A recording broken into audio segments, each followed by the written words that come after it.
नमस्कार, आप सभी का स्वागत है संकल्प क्लासेज के डिजिटल प्लेटफॉर्म में। आज हम एक जनरल साइंस का टॉपिक क्लियर करेंगे। वो जनरल साइंस का टॉपिक है पदार्थों का रासायनिक संगठन। हमारे अड़ोस पड़ोस में बहुत सारे पदार्थ पाए जाते हैं। हमारे अड़ोस पड़ोस में बहुत सारे पदार्थ पाए जाते हैं। इन पदार्थों को नाम दिया जाता है द्रव्य। इनको द्रव्य भी कहा जाता है। ऐसे वस्तुएं जो स्थान घेरती है तथा उनका कुछ न कुछ द्रव्यमान होता है, उन्हें क्या कहा जाता है? पदार्थ या द्रव्य कहा जाता है।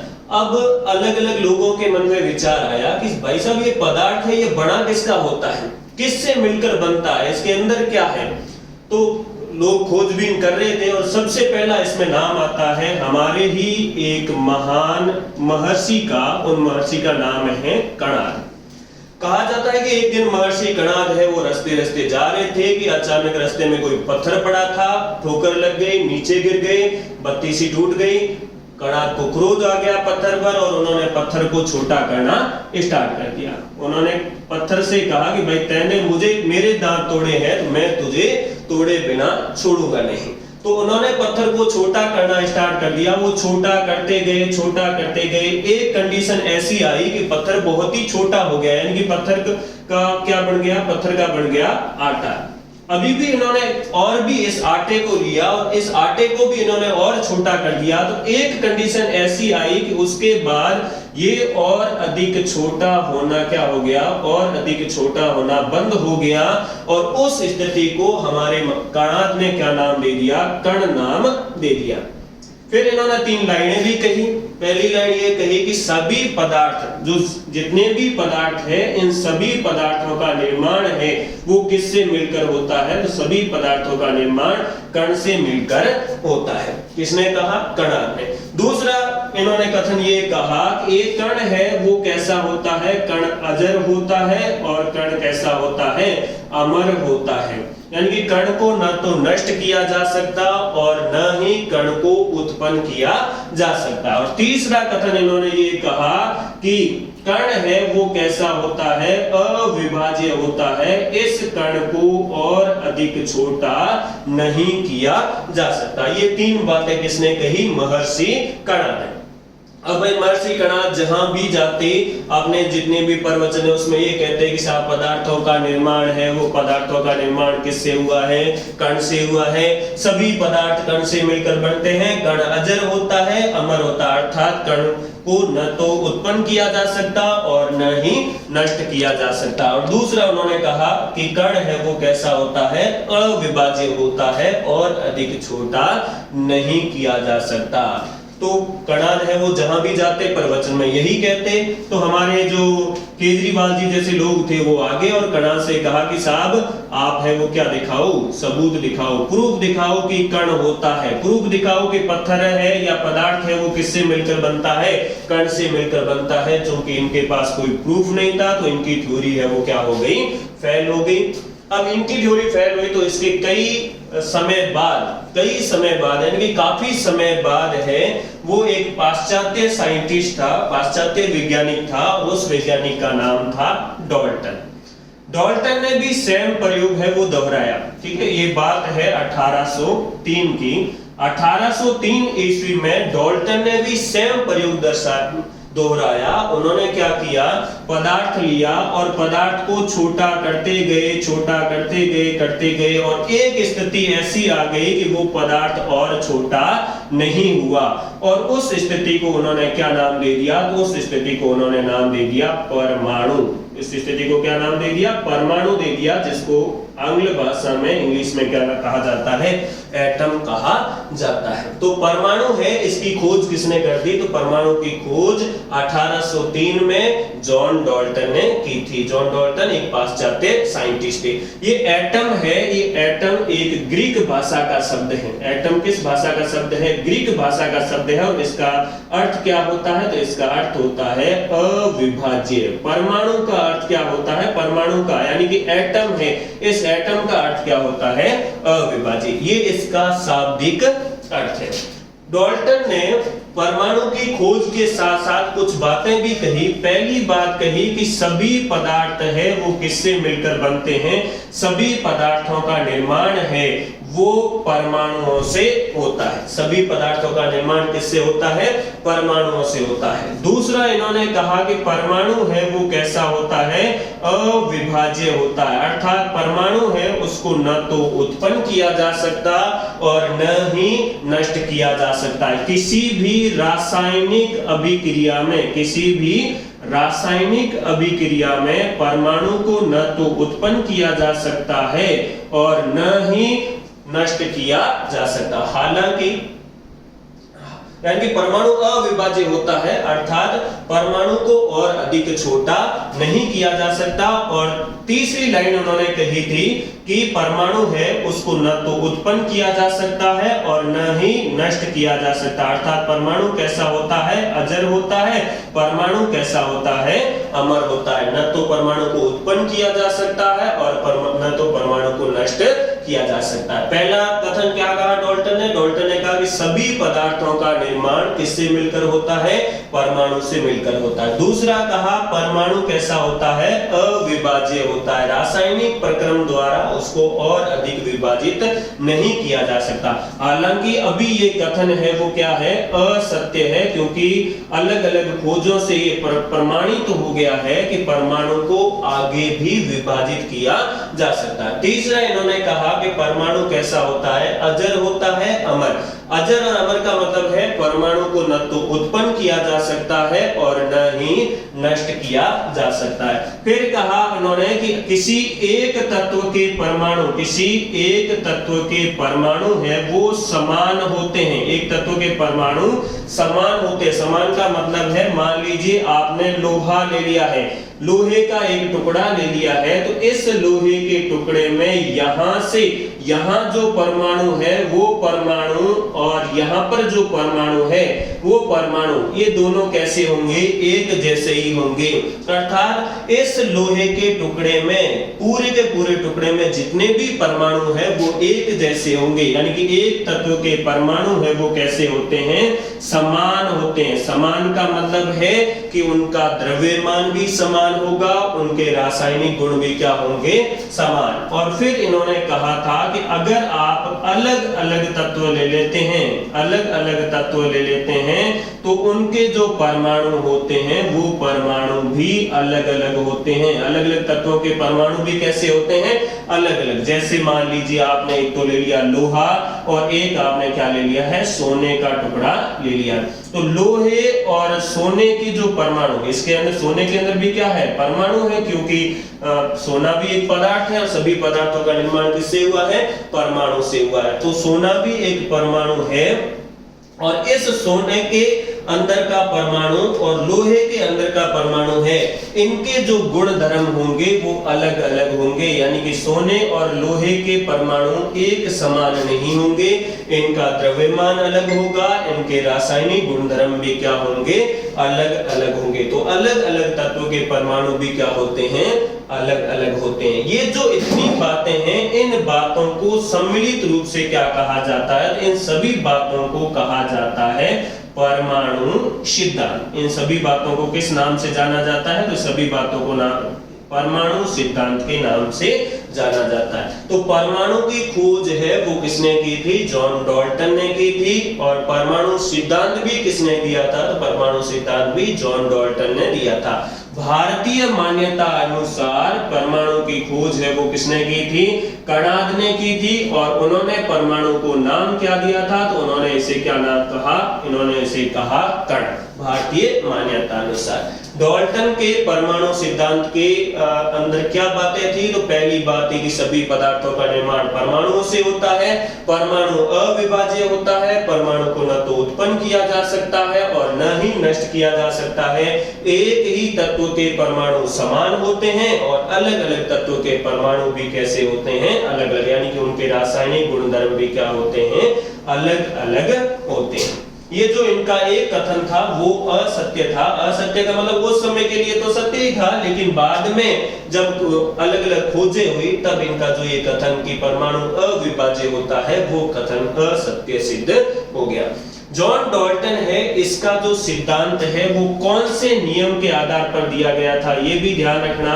जॉन डाल्टन का जो सिद्धांत है वो दिया गया था रासायनिक संयोजन के नियमों के आधार पर। रासायनिक संयोजन के नियमों के आधार पर दिया गया था। डाल्टन ने अपना जो सिद्धांत है वो रासायनिक संयोजन के नियमों के आधार पर दिया था। और ये जो सिद्धांत है, जॉन डाल्टन का सिद्धांत है, वो सिद्धांत दो नियमों की व्याख्या करता है।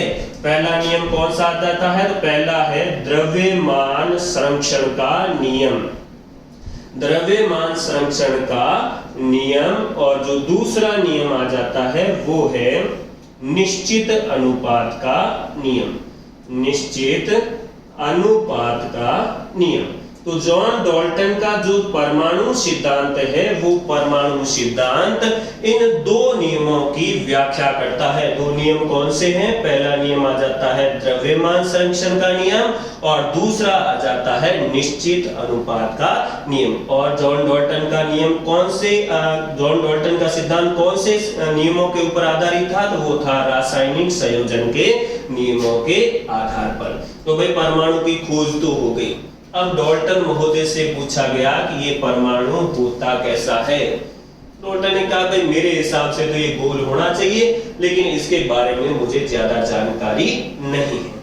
तो जैसे ही डाल्टन ने बता दिया कि भाई सारे के सारे जो पदार्थ है या द्रव्य है वो परमाणु से मिलकर बनते हैं, तो इनके बाद के जो वैज्ञानिक थे उन वैज्ञानिकों के मन में ये शंका उत्पन्न हुई कि चलो ये पदार्थ तो परमाणु से मिलकर बनते हैं, लेकिन ये परमाणु किससे मिलकर बनता है? परमाणु के अंदर क्या क्या होता है? तो अब आ जाता है परमाणु या एटम, परमाणु या एटम की संरचना। परमाणु की क्या आ जाती है? संरचना आ जाती। परमाणु है क्या? तो परमाणु पदार्थ का सबसे छोटा, सबसे सूक्ष्मतम कण है जो किसी रासायनिक अभिक्रिया में भाग लेता है लेकिन खुद स्वतंत्र नहीं रह पाता। परमाणु की परिभाषा क्या होगी कि पदार्थ का वह सूक्ष्मतम कण जो किसी रासायनिक अभिक्रिया में भाग लेता है लेकिन स्वयं स्वतंत्र नहीं रह पाता, वो क्या कहलाता है? परमाणु कहलाता है। परमाणु होता कैसा है? तो इसके लिए अलग अलग वैज्ञानिक आए और उन वैज्ञानिकों ने खोजबीन करके बताया। सबसे पहला एक वैज्ञानिक का नाम आ जाता है थॉमसन। थॉमसन के बाद का जो वैज्ञानिक है वो है रदरफोर्ड। रदरफोर्ड के अलावा जेम्स चैडविक। रदरफोर्ड के अलावा कौन आ जाते हैं? जेम्स चैडविक आ जाते हैं और कौन आ जाते हैं? गोल्डस्टीन। इन लोगों ने खोजबीन करके बताया, क्या बताया कि परमाणु कैसा होता है, इसके अंदर क्या क्या होता है। तो इन सभी की जो खोज है उसको सम्मिलित रूप से अध्ययन करते हुए हम बता सकते हैं कि परमाणु है वो परमाणु कैसा होता है? तो परमाणु गोलाकार होता है। परमाणु का आकार कैसा होता है? तो परमाणु का आकार होता है गोल। ठीक है, परमाणु का आकार कैसा हो जाएगा? तो परमाणु का आकार हो जाएगा गोल। और इसकी अगर ये त्रिज्या मापेंगे तो ये त्रिज्या कितनी हो जाएगी? त्रिज्या को मैं आकार से ही लिख रहा हूं, तो इसका आकार होता है 10 की घात -8 सेंटीमीटर या फिर इसका आकार होता है 10 की घात -10 मीटर। अब ये चीज ध्यान रखना, ये जो 10 की घात -8 सेंटीमीटर और 10 की घात -10 मीटर ये दोनों बराबर है, कोई फर्क नहीं है। आप मैथ्स में पढ़ोगे घातांक और करनी, उसमें आएगा कि अगर x की घात -m हो तब उसको क्या लिखा जा सकता है? 1/x की घात क्या लिखा जा सकता है? m लिखा जा सकता है। तो इसका मतलब ये 10 की घात -8 दिया हुआ है, 10 की घात -8 दिया हुआ है, तो इसका मतलब है कि ये 1/10 की घात क्या लिखा जा सकता है? 8 लिखा जा सकता है। अब ये किसमें दिया हुआ है? सेंटीमीटर। जब सेंटीमीटर को मीटर में बदलना होता है तब हम इसके अंदर किसका भाग दे देते हैं? 100 का भाग दे देते हैं। 100 का भाग दिया तो 100 के नीचे कुछ नहीं है, इसका मतलब 100 के नीचे हम 1 मान सकते हैं। अब कोई भी बट्टों में होती है, जब उसको गुणा में कन्वर्ट किया जाता है तो नीचे वाली संख्या क्या हो जाती है? उल्टी। यानी कि ये लिख सकते हैं हम 1/10 की घात 8 गुणा 1 क्या लिखा जा सकता है? 100 लिखा जा सकता है। अब 100 को भी ये लिखा जा सकता है कि 1/10 की घात 8 गुणा 1/10 की घात 2। भाई 100 को 10 की घात 2 में भी लिखा जा सकता है। अब आपने एक नियम और पढ़ा था कि यदि x की घात m इंटू x की घात यदि x की घात m इंटू x की घात अगर आपके दी हुई हो n, तो इसका मतलब है कि ये होता है x की घात, ये क्या होता है x की घात m प्लस के n। तो इसका मतलब हम ये कह सकते हैं कि ये दोनों मिलकर हो जाएंगे 1/10 की घात 10, और 1/10 की घात 10 है तो इसको हम ऐसे भी लिख सकते हैं 10 की घात माइनस के 10 मीटर। तो ध्यान रखना ये दोनों की दोनों यूनिट बराबर है, 10 की घात माइनस 8 सेंटीमीटर या 10 की घात माइनस 10 मीटर। तो ये परमाणु का क्या हो जाएगा, आकार हो जाएगा। ध्यान रखना परमाणु की जो त्रिज्या होती है वो त्रिज्या हमेशा किसमें मापी जाती है, तो परमाणु की त्रिज्या मापी जाती है नैनोमीटर में। परमाणु की त्रिज्या है उस त्रिज्या को किसमें मापा जाता है, उसको मापा जाता है नैनोमीटर में, और 1 नैनोमीटर बराबर होता है 10 की घात माइनस 9 मीटर। ये भी क्वेश्चन पूछा गया है, 1 नैनोमीटर बराबर कितना होता है, तो 10 की घात माइनस 9 मीटर होता है। अब नेक्स्ट आ जाता है कि भाई परमाणु गोलाकार हो गया तो इसके अंदर क्या है, तो परमाणु का जो केंद्रीय भाग है वो केंद्रीय भाग बहुत ही ठोस और कठोर होता है, और इस केंद्रीय भाग को क्या कहा जाता है, तो इस केंद्रीय भाग को नाम दिया जाता है नाभिक। परमाणु का जो केंद्रीय भाग है वो केंद्रीय भाग होता है ठोस और कठोर, और इस केंद्रीय भाग को क्या कहा जाता है, तो इस केंद्रीय भाग को कहा जाता है नाभिक। नाभिक की खोज किसने की थी, तो नाभिक की खोज की थी रदरफोर्ड ने। नाभिक की खोज किसने की, तो नाभिक की खोज कर दी थी रदरफोर्ड ने, और रदरफोर्ड ने एक प्रयोग किया था और उस प्रयोग का नाम है, रदरफोर्ड का एक प्रयोग था और उस प्रयोग का नाम है स्वर्णपन्नी प्रयोग। स्वर्णपन्नी या फिर इसे कहा जाता है अल्फा प्रकीर्णन प्रयोग। स्वर्णपन्नी प्रयोग या फिर इसे क्या कहा जाता है, अल्फा प्रकीर्णन प्रयोग। इस प्रयोग द्वारा इन्होंने किसकी खोज कर दी, नाभिक की खोज कर दी। नाभिक का भी आकार कई बार पूछ लिया जाता है कि नाभिक का आकार या फिर कहें इसकी जो त्रिज्या है वो त्रिज्या कितनी होती है, तो नाभिक की त्रिज्या होती है 10 की घात माइनस 15 मीटर। 10 की घात माइनस 15 मीटर। ध्यान रखना ये 10 की घात माइनस 15 मीटर 10 की घात माइनस 10 मीटर से छोटा है, बड़ा नहीं है। यहाँ पर माइनस 15 लिखा हुआ है। माइनस की संख्या जितनी बड़ी होगी वो संख्या उतनी ही क्या होगी, कम होगी, उसका मान उतना ही क्या होगा, कम। तो भाई परमाणु है इसका केंद्रीय भाग ठोस और कठोर होता है और उस केंद्रीय भाग को क्या कहा जाता है, नाभिक कहा जाता है। नाभिक में रहते हैं अपने दो आदमी, एक तो रहते हैं नानाराम जी और दूसरे कौन रहते हैं, पूर्णमाराम जी। अर्थात नाभिक के अंदर दो मूल कण पाए जाते हैं और दो मूल कौन कौन से होते हैं, तो एक मूल कण है वो कहलाता है न्यूट्रॉन। एक मूल कण क्या कहलाता है, न्यूट्रॉन कहलाता है, और दूसरा जो मूल कण है वो क्या कहलाता है, तो दूसरा मूल कण है वो कहलाता है प्रोटॉन। तो दो मूल कण पाए जाते हैं, एक तो है न्यूट्रॉन और एक प्रोटॉन। अर्थात हम कह सकते हैं कि नाभिक में दो आदमी रहते हैं, एक तो नानाराम और एक कौन है, पूर्णमाराम। नाभिक के इन दो भाई है जो नानाराम पूर्णमाराम, इनका एक और भाई है जिसका नाम है ईसराराम, और ईसराराम को इन्होंने घर से निकाल दिया है बाहर। तो ये घर के चारों ओर क्या करता रहता है, चक्कर लगाता रहता है, देखता है कि कहीं से भी घर के अंदर घुसने की गली मिल जाए, फटाक से कूदकर घुस जाऊं अंदर। तो भाई एक परमाणु है, उस परमाणु के अंदर तीन मूल कण पाए जाते हैं, न्यूट्रॉन, प्रोटॉन और ईसराराम से कौन हो जाएगा, तो ईसराराम से हो जाएगा आपके इलेक्ट्रॉन। ईसराराम से कौन हो जाएगा, इलेक्ट्रॉन। एक परमाणु के अंदर तीन मूल कण पाए जाते हैं, प्रोटॉन, न्यूट्रॉन और इलेक्ट्रॉन, जिसमें से प्रोटॉन और न्यूट्रॉन तो पाए जाते हैं नाभिक के अंदर और इलेक्ट्रॉन नाभिक से बाहर पाया जाता है, जो कि नाभिक के चारों ओर क्या करता रहता है, चक्कर लगाता रहता है। एक चीज और ध्यान रखनी है यहाँ पर कि ये जो न्यूट्रॉन और जो प्रोटॉन है इन दोनों को मिलाकर कहा जाता है न्यूक्लियॉन। इन दोनों को मिलाकर क्या कहा जाता है? तो न्यूक्लियॉन भी कहा जाता है। ये भी क्वेश्चन पूछा गया है कि न्यूक्लियॉन किसे कहते हैं? तो जब न्यूट्रॉन और प्रोटॉन इन दोनों को मिला देते हैं तब क्या कहा जाता है? न्यूक्लियॉन कहा जाता है। अब बात आती है भाई ईश्वराराम को घर से बाहर क्यों निकाला? प्रोटॉन और न्यूट्रॉन तो घर के अंदर है, ईश्वराराम को घर से बाहर क्यों निकाला? इसलिए निकाला कि जो प्रोटॉन है यानी कि पूर्णमाराम है, ये कमाऊ पूत है, ये धन कमा के लाता है। ये क्या कमा के लाता है? धन। अर्थात जो ये प्रोटॉन होता है वो प्रोटॉन कैसा होता है? तो प्रोटॉन होता है आपके धनावेशी।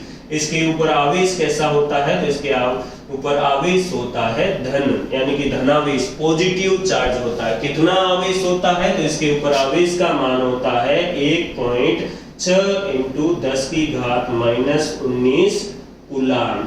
ये कूलाम आवेश का मात्रक है। तो प्रोटॉन तो हो गया साहब धनावेशी। न्यूट्रॉन कैसा होता है? न्यूट्रॉन होता है उदासीन, यानी कि ये नाराम है, ये तो उदासीन होता है, ना किसी से लेना ना किसी को देना, ना उर्दू का लेना ना मातों को देना, किसी से कोई लेना देना नहीं है। अर्थात न्यूट्रॉन है वो कैसा होता है? उदासीन होता है। उदासीन है इसका मतलब है कि इसके ऊपर चार्ज कितना हो जाएगा, इसके ऊपर आवेश कितना हो जाएगा। तो उदासीन होने के कारण इसके ऊपर आवेश कितना होता है? 0 होता है। ईश्वराराम जी बड़े खतरनाक है। आमदनी अठनी, खर्चा रुपया, कमाते जमाते तो कुछ है नहीं, उड़ाने का काम करते हैं। उड़ाने का काम करते हैं तो भैया कमाई है नहीं और उड़ा रहे हैं, तो उड़ाएंगे कहां से? उधार लेके उड़ाएंगे। और उधार को हिंदी में क्या कहा जाता है? तो उधार को हिंदी में कहा जाता है ऋण। अर्थात ये जो ईश्वराराम जी है इनके ऊपर क्या होता है? ऋण होता है। ऋण का मतलब है कि ये कैसे होते हैं? तो इलेक्ट्रॉन है वो कैसा होता है? इलेक्ट्रॉन होता है ऋणावेशी। इलेक्ट्रॉन है उस पे आवेश कैसा होता है? तो ऋण आवेश होता है, अर्थात ऋणावेशित होता है। इसके ऊपर आवेश का मान भी पूछ लिया जाता है, कई बार पूछा जाता है। तो इसके ऊपर आवेश का मान होता है 1.6 × 10⁻⁻19 कूलाम। तो भाई आवेश है वो आवेश इस प्रोटॉन के बराबर ही है। प्रोटॉन का भी आवेश कितना है? 1.6 × 10⁻⁻19 कूलाम। और इलेक्ट्रॉन का भी आवेश कितना है? 1.6 × 10⁻⁻19 कूलाम। लेकिन यहाँ पर आगे क्या लगा होता है? यहाँ आगे लगा होता है माइनस, यानी कि इलेक्ट्रॉन पर आवेश है वो ऋणात्मक आवेश होता है, ऋणावेशित होता है। एक और क्वेश्चन पूछा जाता है कि इलेक्ट्रॉन पर आवेश की गणना किसने की थी? तो इस पर जो आवेश है, इस आवेश की गणना करने वाले साइंटिस्ट थे, उनका नाम था मिलिकन। और मिलिकन ने एक प्रयोग किया था और उस प्रयोग का नाम है तेल बूंद प्रयोग। मिलिकन का जो प्रयोग था उस प्रयोग का नाम क्या है? तो तेल बूंद या बिंदुक प्रयोग है। उस बिंदुक प्रयोग के हेल्प से इन्होंने आवेश की गणना की थी। प्रोटॉन हो गया, न्यूट्रॉन हो गया और इलेक्ट्रॉन। प्रोटॉन होता है धनावेशी, न्यूट्रॉन होता है उदासीन और इलेक्ट्रॉन कैसा होता है? ऋणावेशित होता है। अब एक क्वेश्चन और पूछा जाता है कि साहब इनकी खोज किसने की थी? न्यूट्रॉन, प्रोटॉन और इलेक्ट्रॉन की खोज है वो किसने की थी? तो इसके लिए भी आप एक लाइन याद रख सकते हैं, वो क्या है? ईंटों पर गोपो नाचे। ईंटों पर गोपो नाचे, ये ट्रिक याद रख सकते हो। एक ट्रिक ही है याद करने की। ई से क्या हो जाएगा? ई से हो जाएगा इलेक्ट्रॉन, टॉ से हो जाएगा थॉमसन। तो इलेक्ट्रॉन की खोज है वो किसने की थी? इलेक्ट्रॉन की खोज की थी जे थॉमसन या जे थॉमसन ने। इलेक्ट्रॉन की खोज है वो किसने की थी? तो इलेक्ट्रॉन की खोज की थी जे थॉमसन ने। और उन्होंने इसकी खोज कैथोड किरणों के रूप में भी की थी। कई बार ये भी क्वेश्चन पूछ लिया जाता है। तो इन्होंने किसके रूप में की थी? कैथोड किरणों के रूप में इसकी खोज है वो की थी। किसकी खोज? इलेक्ट्रॉन। दूसरा पर का मतलब ये परमाणु में पाए जाते हैं। ये भी क्वेश्चन पूछा जाता है कि परमाणु के मूल कण कौन कौन से हैं? परमाणु के मूल कण होते हैं प्रोटॉन, न्यूट्रॉन और इलेक्ट्रॉन। तो परमाणु के अंदर ये पाए जाते हैं। गो से हो जाएगा गोल्डस्टीन और पो से हो जाएगा प्रोटॉन। यानी कि हम कह सकते हैं प्रोटॉन है, इसकी खोज किसने कर दी थी? तो प्रोटॉन की खोज है वो कर दी थी आपके गोल्ड स्टीन ने। प्रोटॉन की खोज है वो किसने की थी? तो प्रोटॉन की खोज गोल्डस्टीन ने की थी। और ये भी पूछा जाता है किसके रूप में की थी? तो इन्होंने की थी इसके एनोड या फिर कैनाल किरणों के रूप में। एनोड या किसके रूप में की थी? कैनाल किरणों के रूप में खोज की थी। और फिर आ जाता है ना से हो जाएगा न्यूट्रॉन और चे से हो जाएगा चैडविक। यानी कि न्यूट्रॉन की खोज किसने कर दी है? तो न्यूट्रॉन की खोज कर दी है जेम्स चैडविक।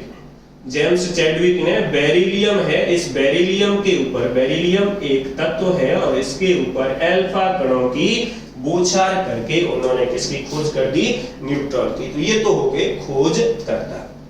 अब एक चीज और ध्यान रखनी है अपने यहाँ पर कि इलेक्ट्रॉन, न्यूट्रॉन और प्रोटॉन इनका द्रव्यमान कितना होता है? द्रव्यमान भी पूछा जाता है। तो इनका इलेक्ट्रॉन का जो द्रव्यमान होता है वो द्रव्यमान है 1.6 × 10⁻³ किलोग्राम।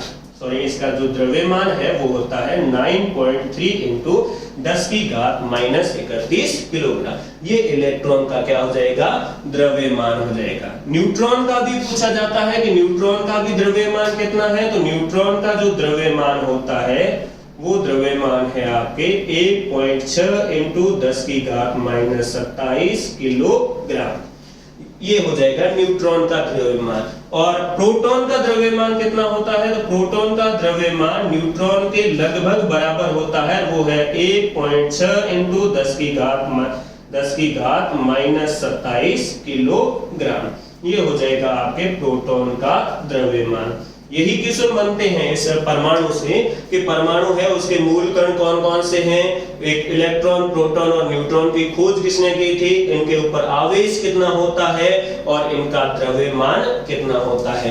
तो वे द्रव्यमान इसका हो गया 9.3 × 10⁻31 किलोग्राम। इसका द्रव्यमान कितना हो गया 1.6 × 10⁻27 किलोग्राम। और प्रोटॉन का द्रव्यमान हो गया 1.6 × 10⁻27 किलोग्राम। अब इसमें से सबसे भारी मूल कण कौन सा है?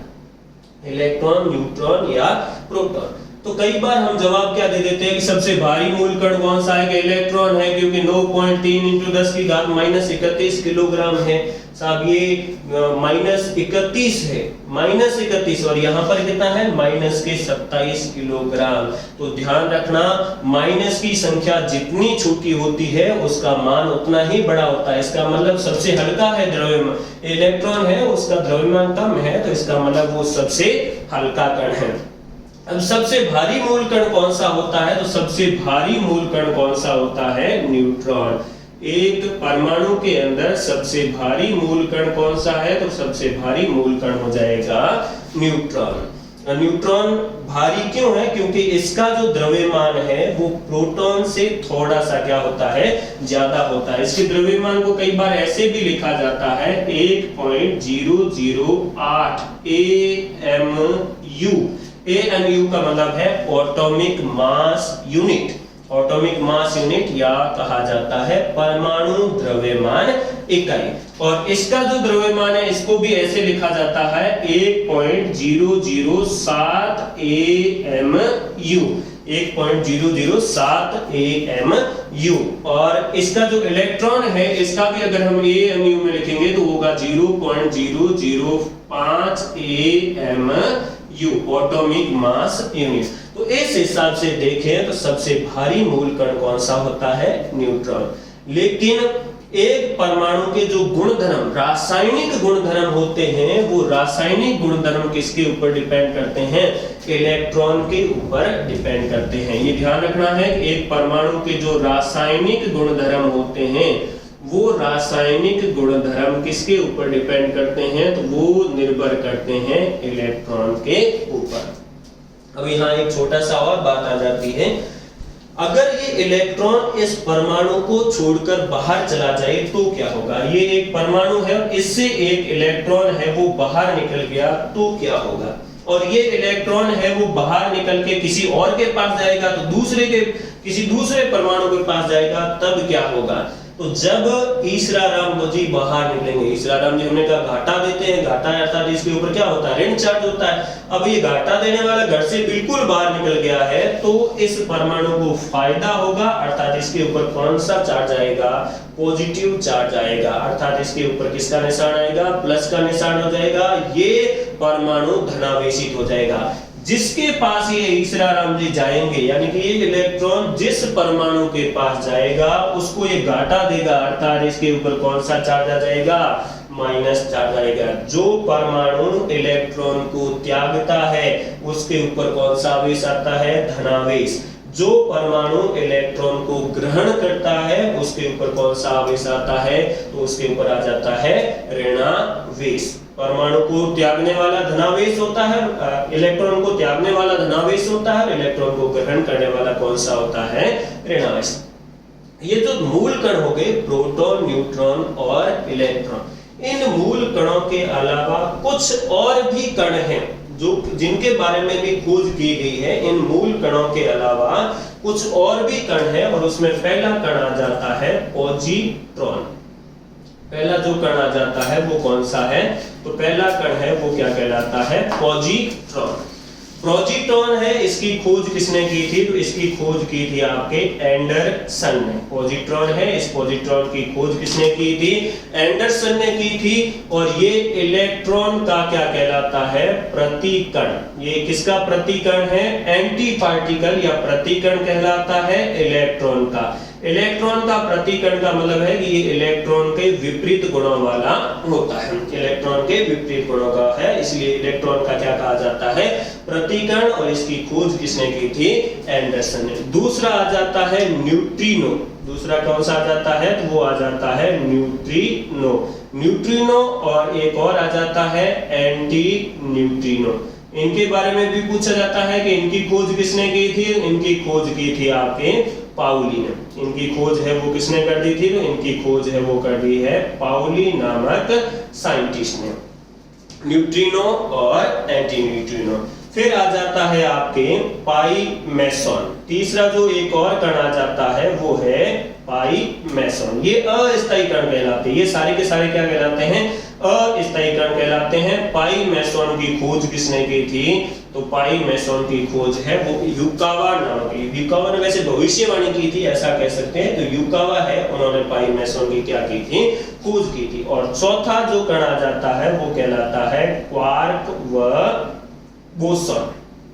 क्वार्क और बोसॉन ये भी कुछ अस्थायी कण हैं। क्वार्क और बोसॉन वे अस्थायी कण हैं जिनसे भारी मूल कण, अपरमाणविक कण जैसे इलेक्ट्रॉन, न्यूट्रॉन और प्रोटॉन है, इनका क्या हुआ है, निर्माण। इलेक्ट्रॉन, प्रोटॉन और न्यूट्रॉन है, उनका निर्माण किससे हुआ है, तो वो हुआ है साहब क्वार्क कण, या फिर कौन से कणों से हुआ है, बोसॉन कणों से हुआ है। तो ये परमाणु की संरचना हो गई, ये सिर्फ परमाणु की क्या हो गई है, संरचना हो गई है।